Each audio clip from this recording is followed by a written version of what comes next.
سر سید احمد خان نے اپنے ایک سبق اپنی مدد آپ میں ایک آزمودہ مقولہ لکھا ہے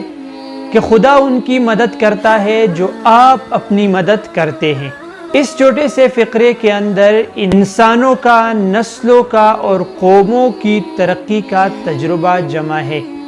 اس کا مطلب یہ ہے کہ جو لوگ خود مشقت کرتے ہیں، خود محنت کرتے ہیں، اور جن لوگوں میں آپ اپنی مدد کرنے کا جذبہ اور جوش ہوتا ہے، وہ کامیابی حاصل کرتے ہیں اور وہ کامیاب رہتے ہیں۔ لیکن جن لوگوں میں یہ جوش نہیں ہوتا ہے اور جو لوگ دوسروں کے اوپر انحصار کرتے ہیں، تو وہ لوگ ناکام رہتے ہیں اور وہ لوگ ہمیشہ پیچھے رہتے ہیں۔ انسان کی زندگی میں غیرت، عزت ایک بہت بڑا انسان کا قوت ہے، لیکن جب انسان کے اندر آپ اپنی مدد کرنے کا جذبہ اور جوش نہیں ہوتا ہے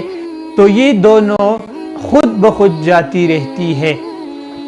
ایک قوم کامیاب تب بن سکتا ہے جب وہ خود اپنی مدد کرتا ہے، خود سے امید رکھتا ہے اور خود اپنے آپ پر انحصار کرتا ہے کہ میں کچھ نہ کچھ کر سکتا ہوں، لیکن جس کا خیال یہ ہو کہ یہ دوسرے میرے لیے کچھ نہ کچھ کریں گے، فلاں شخص میرے لیے کچھ نہ کچھ کرے گا، تو وہ ناکام رہے گا۔